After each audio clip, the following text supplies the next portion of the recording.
Hi, my name's Megan. I'm a therapist and coach, and you're listening to Career Congregation Podcast.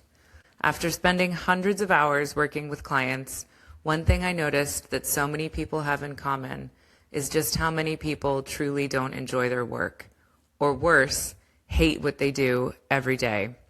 I created this podcast to help people start to make changes in their everyday life so they too can find work they love. Every week, I speak with people who've made changes, taken risks, or built careers in ways that feel meaningful to them. These conversations are here to offer real-life inspiration, perspective, stories, and practical ideas you can apply in your own life. Thank you, and enjoy. Hello. Welcome, everyone, to this week's episode of Career Congregation. I'm very excited today to be joined by my old friend, James Dowsett, who is an analytics consultant at WPP. Hello, James. Welcome. Hi, Megan. How you doing? I'm good. I'm excited to have you here today. A little backstory on how I know James, because we used to work together at Fuller's in London, which is a time that I refer to very fondly in many of the podcast episodes, and also a time that was challenging when much of the company was sold and a lot of people went into redundancy. So that was one of my rock bottoms that I've touched on in many episodes. And I know James from my time working with them at that time, and we've stayed in touch. And he's now living in where I hope to be living one day soon. James was very lucky to be headhunted and relocated to Lisbon in Portugal. So I reconnected with him recently when I was in Portugal, and he happily agreed to come on the podcast and talk about his life as an expat in Portugal and his career. So welcome, James. I'm really excited to have you here today. Thanks, Megan. Yeah, very excited to be here as well. Yeah, really looking forward to getting into more details. I've watched a few episodes as well. So obviously I watched the episode with Pete, who I know is a big inspiration to both of us. We've got many fond Yeah. memories with Pete and with Janelle as well. I watched the Yeah, I was episode going with to say, did you Janelle. see that one? Yeah. So yeah, I did. I watched Janelle's episode, which was so lovely. Yeah. Again, lots of happy and fond memories with Janelle. So yeah, finally able to get my own episode, and yeah, very excited for the next hour or so. Yeah, perfect. So, can you give everyone a little bit of a background about you, your sort of early influences, cultural background, where you grew up, and like early career inspirations?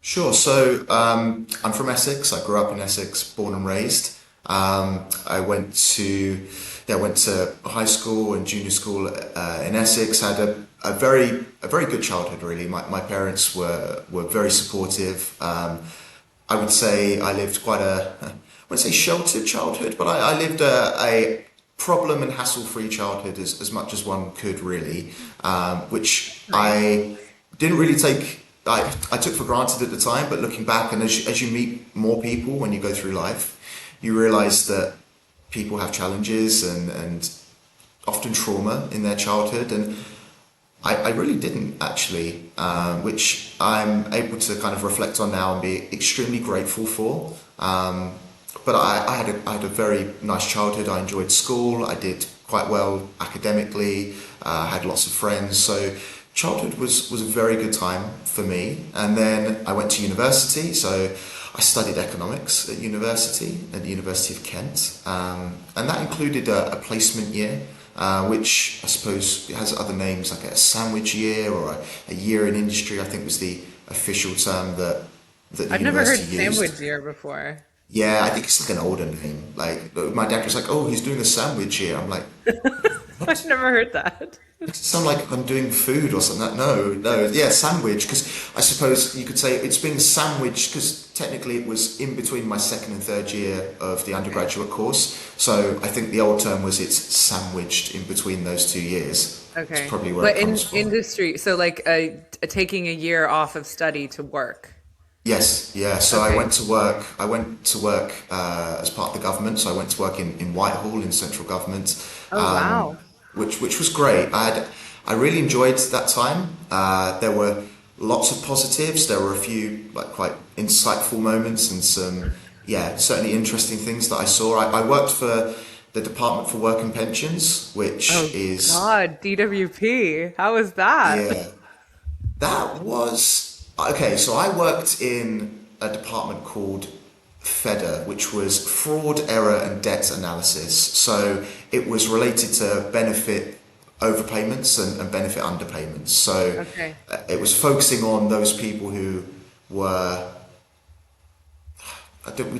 we tried not to use the term like benefit cheats or benefit frauds, but maybe people Okay. who were gaming the system when they shouldn't have Okay. been. But also like underpayments as well. That was something that, because when you think of all benefit payments, people only really think of somebody getting benefits when they shouldn't do. But actually, a lot of the time, when people are due benefits and then they don't get them, or they're not due the amount that they're actually entitled to, that was just as important, or that had just as Yeah. much I mean, the priority. media likes to focus on the scammers and whatever, but in my time as well, from working in the NHS when I was a trainee therapist, I came into a lot of exposure with people who I was like, I think that you're eligible for some support right now, like people going through housing difficulties and Absolutely. off sick from work for extended periods of time. And I was like, you are eligible for sure. Like, I think a lot of people don't know the help that is there for them, and I've seen quite a lot of that with some of my UK clients. Absolutely. And I think to compound that, at the time that I was in the department, so my placement year was from September 2016 to August-ish 2017. Around that time, universal credit was just being sort of introduced. It was already rolled out when I joined the department, but excuse me, it was it was still in its infancy. Only certain individuals or certain demographics, certain individuals with particular maybe demographic characteristics were eligible for it. So I think it Yeah. was like unmarried males were the kind of the pilot group in certain areas. Oh. So at the time, universal credit was just being rolled out. So there was probably even more confusion than there would have been normally, because what we called legacy benefits like ESA and things like that were slowly being phased out, and universal credit was being introduced. That caused even more confusion, because there was delays with payments of benefits and things like that caused by universal credit. Some people might have to wait longer than they would do or could reasonably do in order to Mhm. receive their benefits. So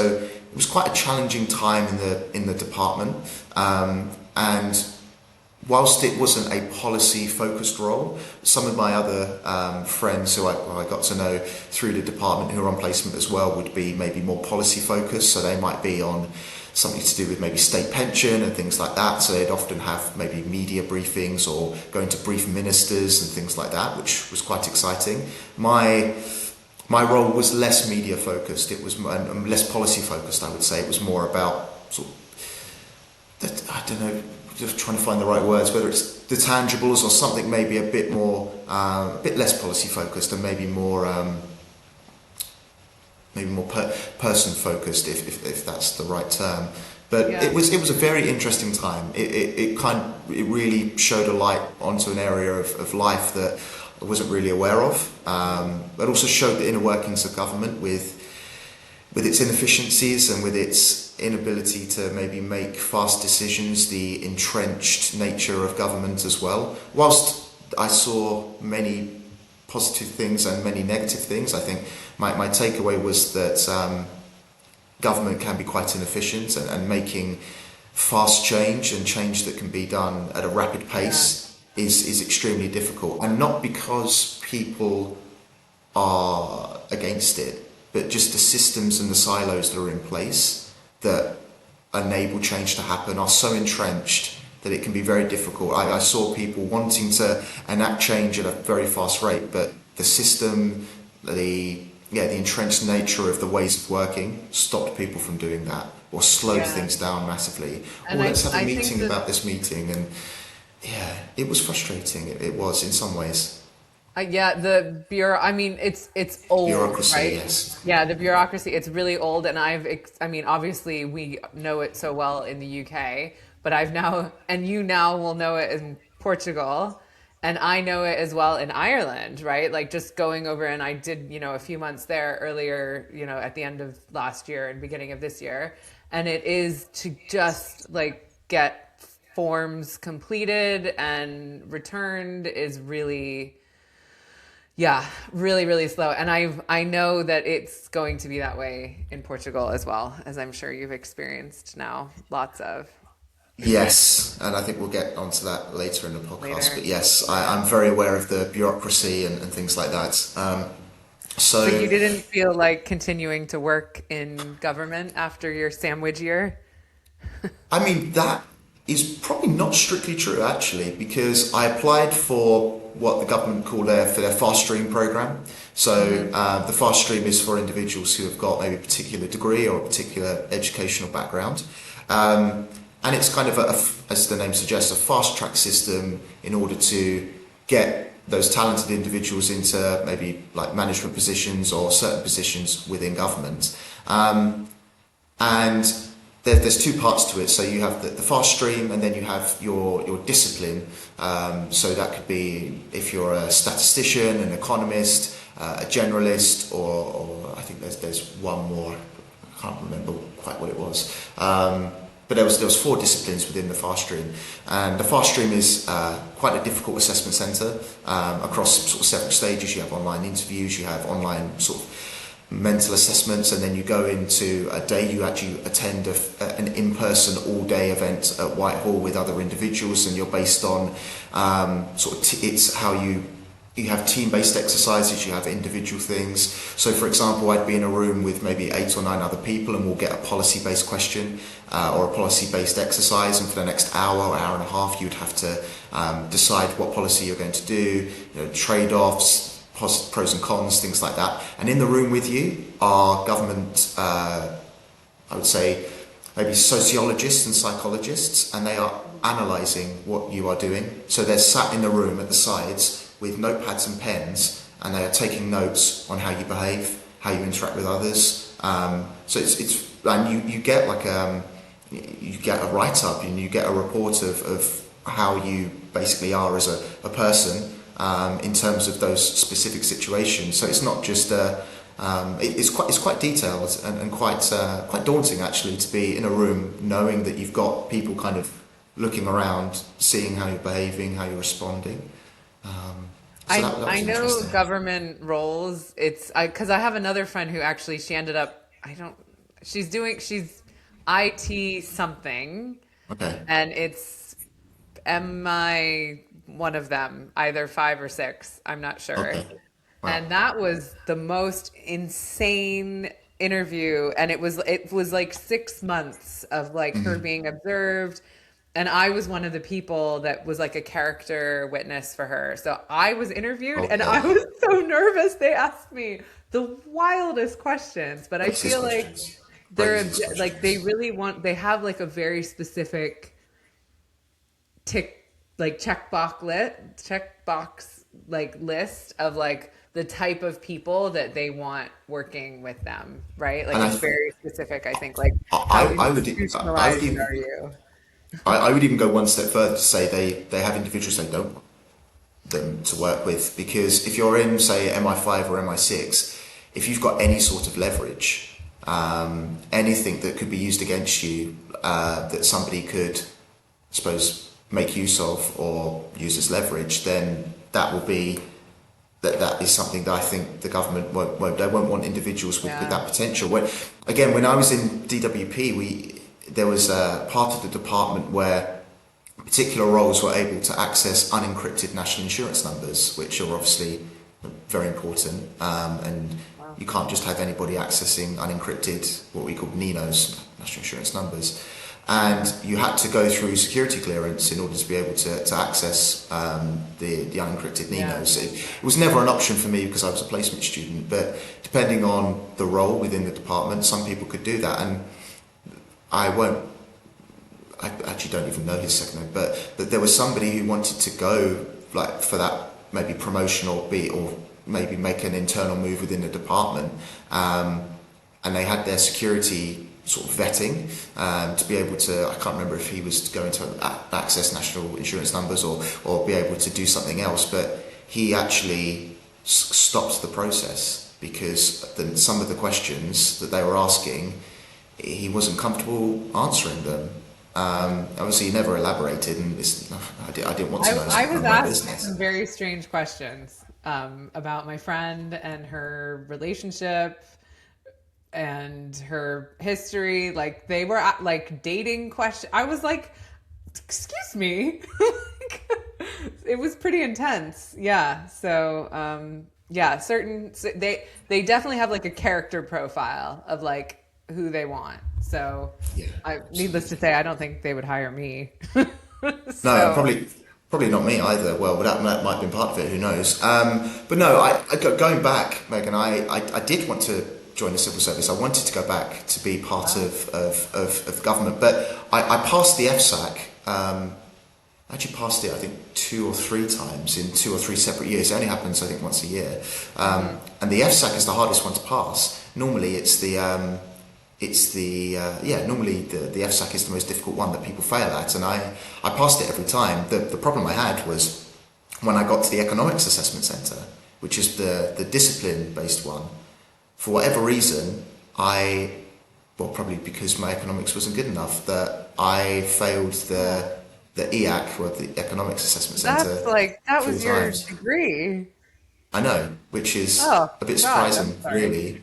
I'm Yeah, sorry. so my initial plan was to go and work in the government. I found parts of government frustrating, but I did enjoy my time in government, and It's a very I secure was role as well. Like once you're in, it's like there's a lot of job security and you can move around. I know there's a lot of perks to it. Yeah. and I really wanted to be able to use my degree and actually use the things I'd learned at university to some extent. I mean, I would say now I don't use much of what I learned at university in day to day, maybe which I have no problem with at all. But for Yeah. me, it would have been nice just to go into that industry and be there for a while. I like having job security, and I think it did interest me. And I wanted to do something that at the time I wanted to do something that I felt as if I was contributing. All right, DWP has quite a negative reputation for some Yeah. valid reasons, Yeah. but even so, just being in government and being able to enact change or try and enact positive change was something that I, Yeah. as a younger person, really wanted to go for. But unfortunately, that avenue was not available to me. And you found yourself So at a brewery. I did, yeah. So at university, there was the beer society at the University of Kent, which Hmm. I really enjoyed. I met some very very good friends from that, friends that I'm still very very close with now. I would say Hmm. my best friends still, despite living in Portugal, some of my best friends are still from that society. So many fond memories from that. And I remember again a friend from my economics course. We were in the library. We were revising for our final exams, and she said, "Oh, James, I see there's a brewery here that has a graduate program." And I remember thinking, "Oh, okay, yeah, that's funny. You know, another beer job. Next thing, you'd be telling me to go work in a pub or something like that." But I looked at it, and actually, the Fuller's graduate program was it wasn't just about beer. It was It's quite. a really good program. I was very surprised, like at the Yeah. quality of it, and so I applied, and yeah, the application process was interesting. I remember going to the brewery and being. I don't want this to come across as a negative on Fuller's at all, but the quality of applicants that they had for the applicant day were very good. Like it was Hmm. obviously I went to University of Kent, which at the time was quite a reputable university without being a Oxford or Cambridge or Russell Group University. But a lot of the people there were from like Russell Group universities. They were very well, probably more Yeah. educated than I was. And I remember thinking, wow, I was not expecting this. I wasn't expecting to kind of be like for those people not to be there, but it surprised me really. Yeah, when Um, I was working in head office, obviously, I came to Fuller's when I was in my 30s, so university was well behind me, but I was, when I moved into head office and I was on the marketing team and I was regularly assigned kind of graduates to like work with the marketing team for stints. And every graduate that I worked with, I was blown away at the level of intelligence, efficiency, like incredible vocabulary, like ability to easily work with others, problem solving, all of it. And I remember telling both of my line manager and then the head of marketing, like I could not sing enough praise. And I was like, every human that has gone through the Fuller's graduate program is like the highest caliber of person, and not just from a working perspective, but from like character, personal values, like ethics. I was like, everyone was such high caliber humans, and anyone from the Fuller's graduate program, I was like, please give me more graduates to work with me because I absolutely loved it. Such good people and such good training came through that program. Unbelievable training. That Yeah. first month, when you joined, when we joined, to be able to go and see those different parts of the business in that 1 month, it was probably the best month I've had in my professional career in any job. It And I love was the bonding as unbelievable. well. All you grads were such a tight knit group, and you went through so much together. I do not have enough good things to say about your like cohort. It's amazing. The grad group that I had with myself, Catherine and Karen, the three of us Hmm. were very close. But as you say, the other grads that were at Fuller's with us were so welcoming and so nice. It was a family. I mean, it was a literal family business for the time for part of the time that I was there. But that Yeah. family feel really shone through. So companies will say, "Oh, we're a family business," and sometimes it may not feel that way. But Fuller's it absolutely It did. really was. It It really really was. was. And I say this a lot, and it's come up in many previous episodes that it's a bit of a red flag when a company says, oh, we're like family. But actually, Fuller's was the only time that I had heard that in the workplace. And it actually really felt like that because one, it was a family owned business, right? The oldest family owned and run brewery in the UK at the time. And there were so many people that were working. Like when I moved to head office, I was blown away at like how many decades, like legacy employees, people that had been there for like 2 or 3 decades, right? Which is why when the redundancies happened, it was devastating. Like people had been there like since they were 16, started on the brewery floor, worked their way, like had been there for their entire lives. It was so horrible like to be there when all these people were being made redundant. It was really heartbreaking. It, So it was, and that's the word I was about to use. Heartbreaking. It was mm, heartbreaking. It really yeah, was. I So remember crying. Like I was just like, oh, and I think I was just absorbing the energy around me. But like it was like a day or two after it had been announced, and I was so like dysregulated, and I hadn't slept properly, and everyone was crying at work, and I started crying, and then I couldn't stop crying, and I was like sobbing. I was overwhelmed with emotion, and I couldn't stop crying. I was supposed to have a meeting with Pete that afternoon, and the head of marketing, she was like, Megan, just go home. Like go. And she sent me home that afternoon. And I just cried like the whole afternoon. And then I had to take a big nap because I was overwhelmed. I was like, I can't believe this. It was one of the most stressful things that I've had at work. At least it was at that point. And yeah, when people come to me as a as a therapist or a coach and say they're going through redundancy, I'm like, you don't even have to explain anymore. Like I know how dysregulating it is. It's awful. no, Yeah. and for me as well at that time, I was how old was I? I was probably 22, 23. I didn't know any other 22 or 23-year-olds that had been made redundant. I didn't Yeah, I know know. any. God, that's a That you're really tough thinking, start to your career. yeah, exactly. I mean, the time I had with Fuller's was excellent. I have no regrets. I look back on that with such a, it's sad. It's really just sad to look back Mm, because I had such a good time. I met so many good people, and I feel like I would have been there for a long time had things have played out differently. I didn't want to leave at all, yeah. and the change in my career was quite drastic, really, and I did not envision kind of my life now being looking back now at if you'd have said to me when I left Fuller's that my life would be as it is now, sort of, what was that, 6 years later, I I know. don't think I would have predicted this at all. But I do look back at Fuller's with, it's a mixture of emotions, it really is. There's so much happiness and so many good memories and good times, but a lot of sadness and disappointment there as well with how things Yeah. played out, with how things ended, with the redundancy. It was, yeah, it was a very sad time, and it took me a while to get over it as well.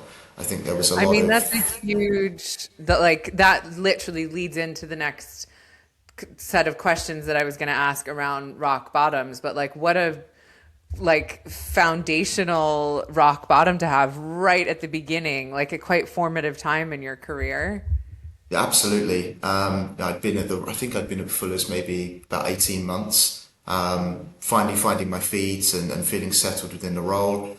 I was made redundant, I think March 2020, and I'd moved to London in Yeah. February 2020. So I think I'd been in London about 6 weeks. I moved just before my birthday, which is Oh, so you've been mid-February. commuting? Yeah, I was commuting. Oh I'd been God. commuting from Essex to Chiswick the whole time. And then I thought, great, okay, let's move to London. So I moved in with my friend, my best friend, who are still very good friends now. So I moved in with him in, yeah, mid-February 2020, just, I think it was just before my birthday. And then I was made redundant 6 weeks later.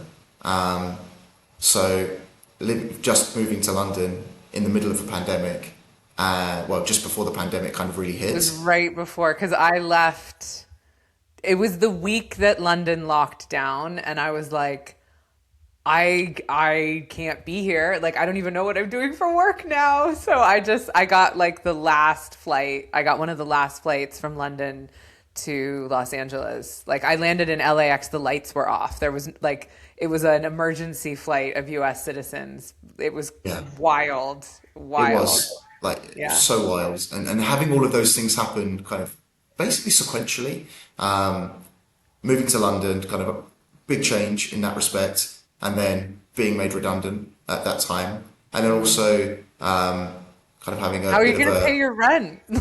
I Like, don't know. Well, what I will say is Fuller's, they gave me they gave me more than what I was entitled to in terms of oh, redundancy, yeah. which was good. And it lasted me, I did the math, and I think it was, I could get about 2 months worth of rent. So I said to myself, I can sustain myself for 2 months, but I need to find a job by probably May or June, Hmm. which was fine. And that happened, which was great. And I was lucky enough Wow. to be able Well to do done. that. Yeah. Yeah, and I again, talking of privileged positions, very privileged to be able to find something, and still the role that I'm still part of the company now that I joined back in Wow. June 2020. Obviously, my role has changed and evolved quite a lot since then, but to be able to stay in that industry and stay in that role proved that at the time, I think I made the right decision to select that role because at the time when I was made redundant, I had, despite it being locked down, there were companies that were still hiring. I know certain industries weren't hiring and had basically frozen any sort of recruitment. But Hmm. I had, my last role within Fuller's was working with Pete and looking after the websites. And I've said this to Pete and I've said this to you, I will always be eternally grateful for the skills that Pete sort of Yeah. trained me with.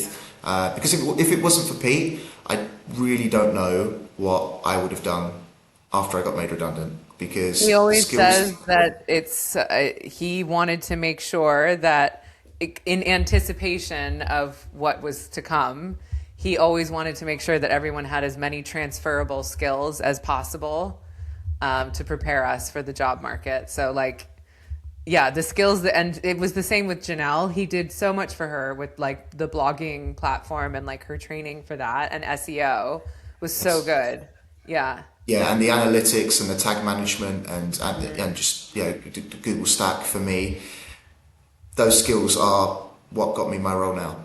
If it wasn't for those skills, there was no way I'd have been employed in that role at all. So again, I can't honestly. I said this to Pete. I cannot possibly thank him enough. But I was lucky in that there were still companies hiring in those roles because I suppose there was an e-commerce focus, and obviously e-commerce at the time was booming because people were ordering things online because they couldn't go and do Yeah. things in person. So there was a requirement for people with those skills or those particular tooling, for example, that were needed. So I had, and I don't really think I've mentioned this too much before, but to other people, but I had a couple of very interesting opportunities before my current job came along. So obviously I was made redundant, I think, on the last day of March, and then sometime in April, I started receiving a few offers for people to come and, or to have interviews and things like that. There was one company that I had an interview with them and then they offered me a role. It was at a hair extensions company. So they wanted me to look after the websites for their hair extensions, which I thought was quite interesting.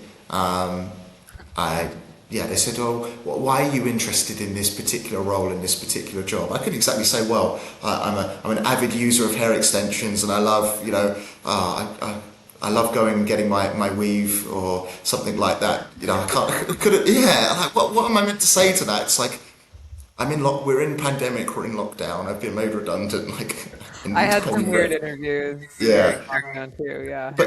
but they offered me the role, but I didn't take it. I didn't think it was the right move for me. And then there was a school, actually the school next to Grenfell Tower. They were looking for someone to look after their website and as well. But again, it just didn't feel quite right. And then WPP came along, and that felt right for me. It was obviously a very large business, world's largest advertising agency, and it Yeah. felt quite structured, and that security that I really valued and put a lot of emphasis on, to be able to work in a quite a structured set format. Just made me feel like it was the right role for me. So that came along quite late. That only came in kind of, I think, early to mid-May. So there was a lot of self-doubt on my side of thinking, well, I've had two offers that I've said no to. I don't know if there's going to be a third offer or a fourth offer or any other offers for that matter. So I had to really trust myself that I was making the right decision. Honestly, Meghan, sometimes I thought to myself, I can't believe I've turned down that job. I don't know if I'll get another opportunity to do that. If I don't get a job soon, I'm going to have to leave London, move back in with my parents, which I really didn't want to do. I'd kind of outgrown that, and I was ready to spread my wings and do something else. But to not panic and to think, okay, this doesn't feel right, but just believe and trust in yourself, trust that I'm making the right decision. At the time, to do that as quite a young person starting out in their career is something that at the time I probably didn't realise how bold that was for me to do. Quite ahead of your years. Yeah, but kind of it was thrust upon me. Really, Yeah. it was the decisions were kind of taken out of my hands. I mean, I could have just accepted the first job and then maybe left after some time. I don't know, but who knows how that would have gone. I mean, But it wouldn't have. I always say that there's no wrong choice, right? Like if you had taken one of those other things and it didn't work out well, then it's just information, right? But you had a gut feeling. So the trusting your intuition so early in your career is really impressive. Yeah, and that's something that I think took me a while to reconcile as well. I Hmm. think only after sort of spending time talking to people about it, talking to my therapist about it, did I actually Hmm. kind of discover it really. It's kind of she kind of pointed that out to me to say you do realise that was quite bold to do what you did, and in the moment you're not aware of it. You're just making these decisions because you feel like it's the right thing for you to do in that moment. I don't. It took me a while to kind of step back and process that sort of in hindsight, looking back. So to know that I've done that so early in my career is quite a nice thing to look back on and know that I'm able to do that at that sort of early part of my career. Yeah. So It's good. when did the role take you to Portugal? Yes, so I've been at WPP about 3 years, Okay. and I Because so I've we been saw living each other with. in London, We total did, accident. yes, Yeah, my yeah, therapy including. training, uh, it started during COVID and then went, right the way through, and started online. But then when we started having in person, there was some facilities that we were using in Clapham South and some in Tooting Beck. And I Tooting Bec, think, yeah, yeah, that's there where I was was. one evening where we'd had an exam or something that day, and it was quite unusual because we normally all just went home right after, but we all agreed it was like end of term or something. So we all went and grabbed a drink at the pub, and we were sitting outside, and then you were like, Megan? And I was like, Yeah, James? because the pub, if, I think it was the Wheat Sheaf. The pub is like right next to the station It's exit or right by the tube. entrance. Yeah. Yeah. Yeah, so I remember just walking past, be like, "Oh my God, Megan!" And yeah, Yeah, seeing you after all that it was time. literally like another chapter of my life walking into, and it took me, I remember being like, wait, what, James? Like it was like, yeah, one of those moments when you're like, wait, what are you doing here? Yeah. No, it was very bizarre, but it was great. And It's nice you to. said that you were like, you said it in that moment. You were like, we must catch up. I'm moving to Portugal. And I was like, what? I know, yeah, and I think that Yeah. was still pretty fresh at the time. I think the time I saw you, I'd only very recently made that decision. Probably Yeah. we're talking weeks rather than months. I think at that point, if I remember correctly. So, yeah, that happened in quite a nice way actually. So I'd been with WPP about 2.5, 3 years. My housemate was ready to kind of move out of London. He'd been in London a while, and he'd recently met someone and kind of wanted to get out of London. So I was thinking, right, I need to maybe find a new housemate or go solo in London or move back in with my parents. And Solo in I London. remember, yeah, trying to find somewhere solo in London Is is, awful.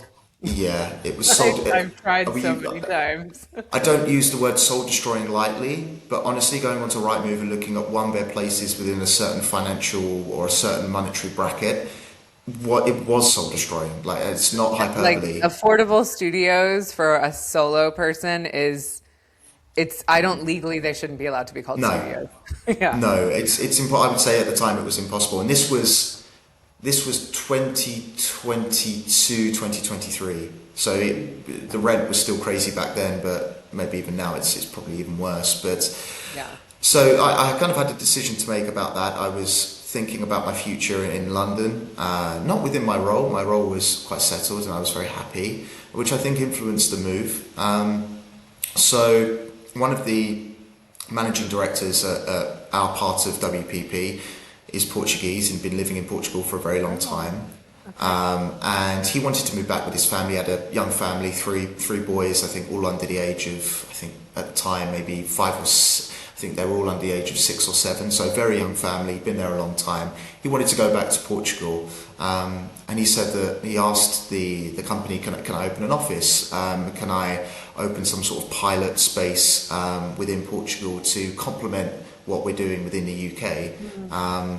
And he was looking for people to join him. Obviously, he was going to recruit within Portugal, but I think he wanted some people who maybe had the WPP culture or had been with the company for some years, who understood how things worked and were able to come along to the office and instill the company culture that was quite good and quite positive in the London office where we were.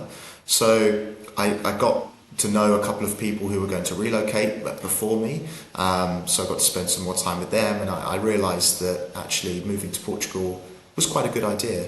And at the Mhm. time, I was able to get my visa sort of supplemented, so they were able to assist me with paying for the visa.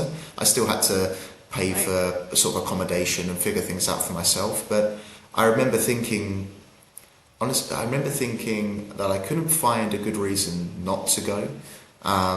And being Portugal, it's, as you know, not that far away from the UK. It's 2 hours 20 on a flight. From a business perspective, it's There's the no same reason time. not to go. Yeah, honestly, I couldn't find a good reason not to. And I remember my parents saying, if you really don't like it, you can always come back, but give it a go, give it a crack, and see how you get on. But I think that was the nature of, like, the positive nature of my parents, really being able to, as I say, super supportive with me and my choices. I think it was obviously difficult for them to see me go, but for them to know that I wasn't actually that far away, Yeah. 2 and a bit hours. If I was saying I was going to the other side of the world, they might have felt slightly differently, I don't know. But Portugal, for me, it felt like the right decision. Same time zone as well as the UK, so from a I business know. perspective, I didn't realize yes. that. I thought it would be an hour ahead. And when I was Right. there for, earlier in the year, I was all ready to adjust my client schedule. And then I was like, wait, it's the same time. I was sure But it was an even hour. Yeah. even people now, even clients that I work with for a while, when they realise I'm in Portugal, they go, "Oh, so it must be 2 o'clock where you are," or something like that. And I go, "No, it's the Yeah. same time zone as the UK." But no, honestly, from a business perspective, it just helped. And I think, Yeah. and I've mentioned this to you before when I've seen you, that it was very chaotic when I arrived, and obviously moving to a new country and everything is different is. It's a big leap. It's quite Mhm. daunting, but to know that I had my existing clients, my existing work, to just pick up and lift and shift from London to Lisbon made the transition so much easier. It again, don't use kind of words lightly or hyperbole, but it really kept me grounded and kept me sane when everything else Mhm. around me was completely unknown, completely different. Knowing that my job was the same, that things would be just as they were, but in a different office in a different location, and nothing really changed in that respect was hugely reassuring. And I think Yeah. it really helped my transition when moving from London to Lisbon. So what were some of the first expat dysregulating things that you experienced? I mean, I know that how was it like with the language barrier, for example? Language barrier was better than I expected to be. Hmm. I was prepared to learn Portuguese, and I did take classes. Again, the company were very supportive with that, with providing a Portuguese tutor for the new arrivals. Because at the time there were so many new people. Yeah, there were so many new people arriving in the office at the time, especially from overseas as well. So people who didn't speak Portuguese as a first language. So we had a lot of people from South Asia. We had a lot of people from like the UK as well. So the company was mindful that well, they felt as if they should be providing some sort of language training. So I had company mandated Portuguese lessons, which were very helpful at the start. Hmm. But the language barrier, I think, was not as much of a problem for me as I expected it to be. And I think that's because, as you've probably seen for yourself, Megan, the level of English literacy in Portugal is extremely high, especially in the Extremely high. cities. Yeah. I think that's down to the way that media is consumed within Portugal. So, unlike some other European countries like France or Spain, for example, most of the media is not dubbed. So, if you go to the cinema in Portugal, they will have everything in subtitles. So, I'll Hmm. go, and I think last week I went to the cinema, watched Project Hail Mary, the Ryan Gosling film, Okay. and Yeah. it was English dialogue, like it was Ryan Gosling's voice, but it had the Portuguese subtitles along the bottom. Whereas I know if I went to see that film in France or Spain or somewhere like that, chances are it It would would be probably be dubbed. dubbed. Yeah. So Yeah, the references to films, TV shows, and like British and American music with all of the Portuguese people that I met while I was there. I was like, we've literally, I mean, it's not like we're living on a different planet, but you think that in some places there might be more of like a you like this was just a Portuguese film and it was really popular in Portugal, but like all of the big films and TV shows and whatever that I mentioned, like everyone I met that was Portuguese was like, "Oh yeah, I love that," blah blah blah, and I'm like, "Oh, you saw that too?" So yeah, and they would say it like in the English way. They wouldn't. It mhm. wouldn't be like they're saying it the Portuguese style, or they'd say it with the same intonation. They'd say it like Yeah, I've got Portuguese friends who speak with an American accent, And that's because they learned to speak English by watching American TV shows, listening to American music, watching American films. Yeah. So it's not as if they've chosen to have an American accent or they went to an international school and had American teachers. They learnt English with the American accent because the media they consumed was in the language that it was created in, which happened to be American English. Yeah. So I think the level of English literacy, especially in the cities, is so high in Portugal that the language barrier wasn't as big a barrier as I expected it to be. I think in some cases it certainly was. Going to the doctors, going to maybe Yeah. certain restaurants or supermarkets would be. I remember it being quite challenging, quite difficult, trying to get answers from people or trying to understand people. I definitely used a lot of Google Translate at the supermarket. Absolutely. Like, it took me so long. I'm just standing there with Google Translate, Yeah, or just trying to get, like, trying to, like taking yeah, a picture. What is this? or going into certain situations and trying having a bit of Portuguese to expect, maybe expecting them to know what you mean, or you've got maybe a rehearsed line in your head, and if you say it and then they say something you're not expecting, you think, oh no, I haven't practiced that, I haven't rehearsed for that. But it's not been as bad, and it's been 3 years now. But the language barrier is not as big as I thought it was going to be.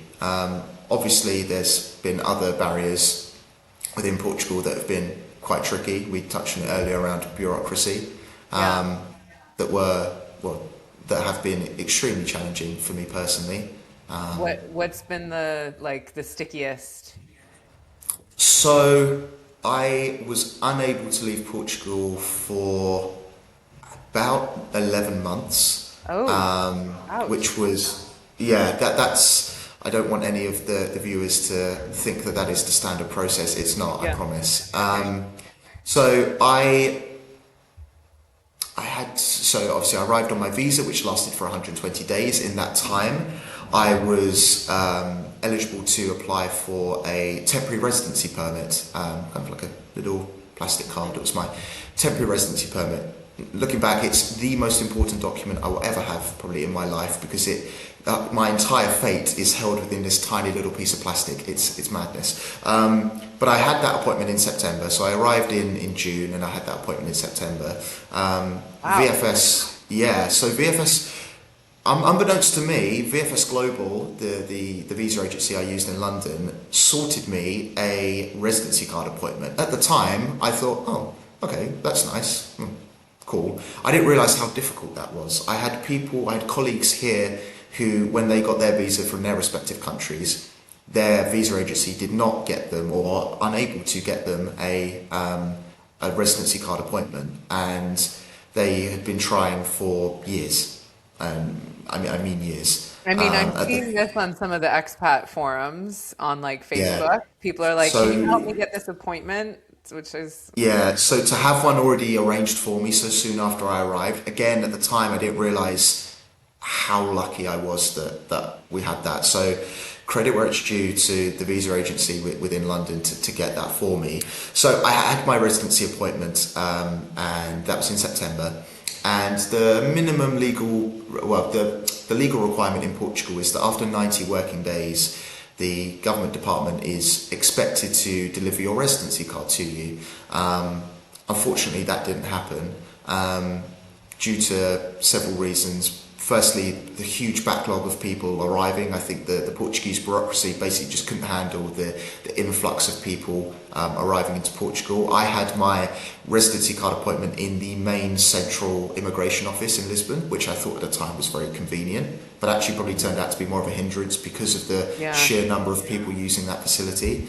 But I think, Megan, the most realistic problem I had, the greatest contributor to my delay was that at the time the government department that was called SEF was changing. It was going through a massive rebrand, restructure to it was to be called IMA, which is what it's known as Yeah, now. that's You've what probably it's called seen now. seen Yeah. IMA.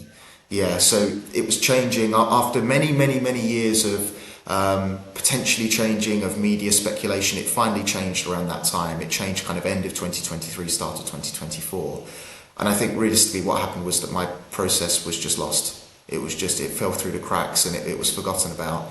So it got to sort of April and May 2024, so about 7 or 8 months after my initial appointment, and clearly by that time something was wrong. Unfortunately, at the time, the government department wouldn't answer the phones, they wouldn't answer emails.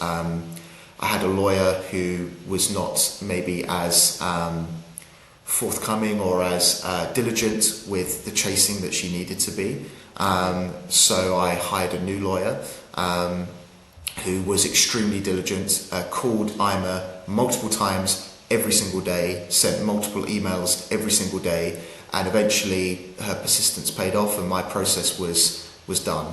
But it took, it took 11 months. So Christmas 2023 I spent in Portugal. I was not able to go and see my family. I wasn't able to leave because so I wasn't illegal, I was what they called irregular because I'd overstayed my visa. I'd overstayed the amount. Yeah, exactly. So I'd overstayed my visa. I'd overstayed the number of days that I was allowed in Schengen, being a British citizen. But because I had an ongoing residency card application, it had been approved. It was just waiting for processing. It meant I was able to stay. But it meant that I couldn't leave Portugal, so that's why I was Well, if you irregular, not left leaving. under those terms and tried to re-enter, that would just don't I mean, bother. I could leave. I could leave. Yeah. They didn't You mind wouldn't be able leaving. to It come would be back. coming Yeah. back, exactly. So that was very, very frustrating and Oh that was God. extremely difficult. I think if I go back to rock bottoms, I think professionally being made redundant from Fuller's was my professional rock bottom. I think not being able to leave Portugal was another, I would say, a personal rock bottom. Not being able to see my family, not being able to get back. I missed friends' weddings. I missed some things within my personal life that I would rather have not missed. And it was very difficult for me and my family. Thankfully, I had a good support network in Portugal that could look after me. And I had Christmas with a friend, which was very nice. Yeah.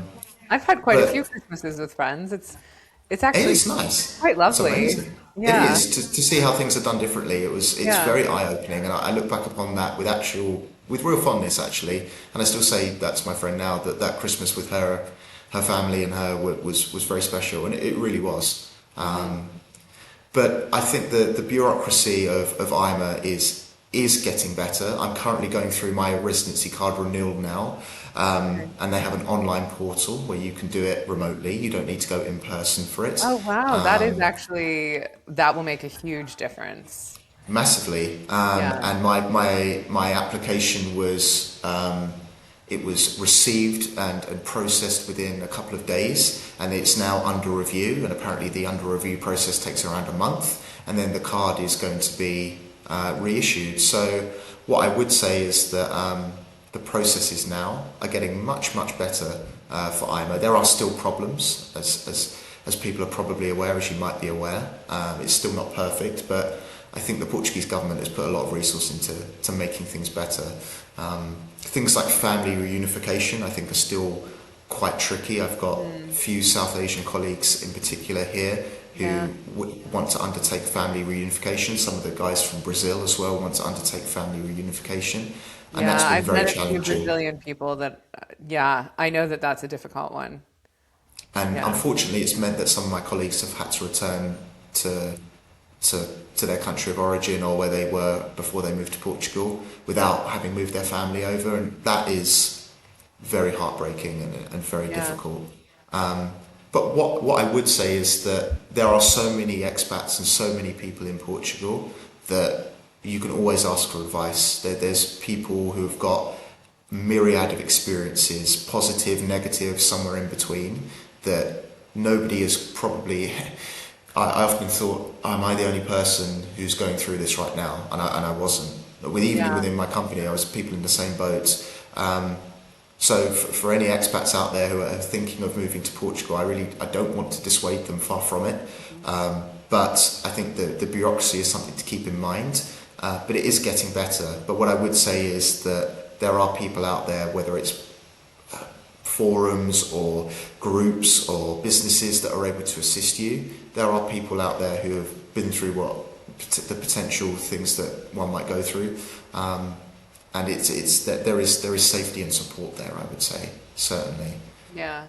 And one of the things that I loved the most when I was there with everyone that I met was just like the real community feeling. It's such a community and family like focused society overall. Like some of the friends that I made when I was down in the Algarve, it was just like immediate. It was like, no, no, no, no, no. We're all having this whole day, and they like called a couple of their friends, and then you like meet all the extended family, and it was just lovely. Like I was like, oh, this is so nice.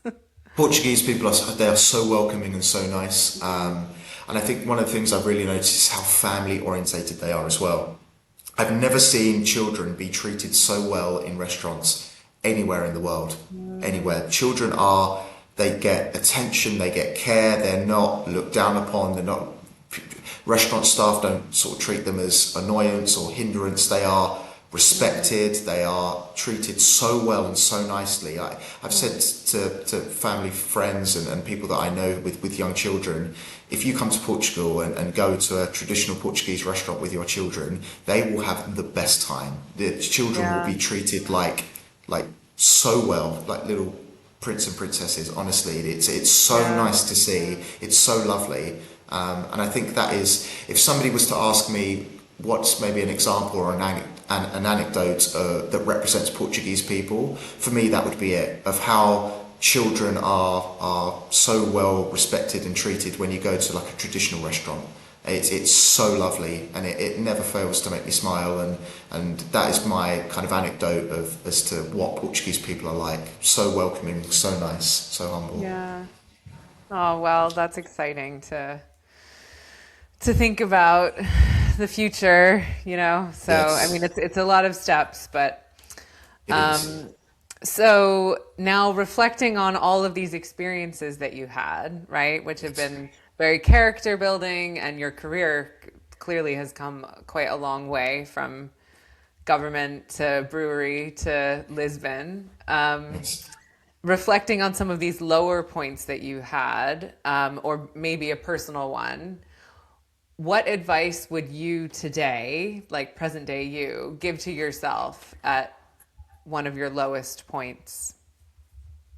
I think I would say to trust myself, trust the process. I think Janelle might have said something similar as well when you asked her for this around trusting the process, and I agree. I think looking back, believing that I'm making the right decision and believing in my gut is something that I would definitely say to myself as a younger person, based on where I am now.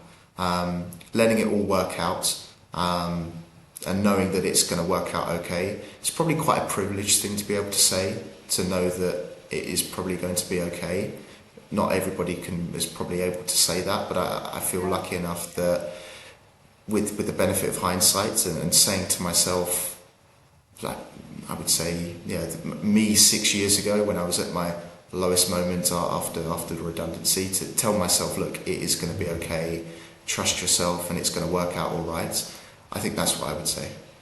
Just believe in Yeah. yourself, trust yourself, And and you I'm did. glad. I'm glad. Yeah, and it has worked out, and that's not sort of kind of some sort of delusional kind of view that I've got, that it's true. It has worked out really well. If I'd have said to myself then that in 6 years' time I'd be living in Portugal and my career would be where it is now, and I'd be extremely happy and settled, and living a very happy life, I would, yeah, I hope I would have believed it. I really do. But having that reassurance that it would work out, if I was, yeah, the 22-year-old or 23-year-old James at that point, I'd have been very, very happy, to hear older me say that.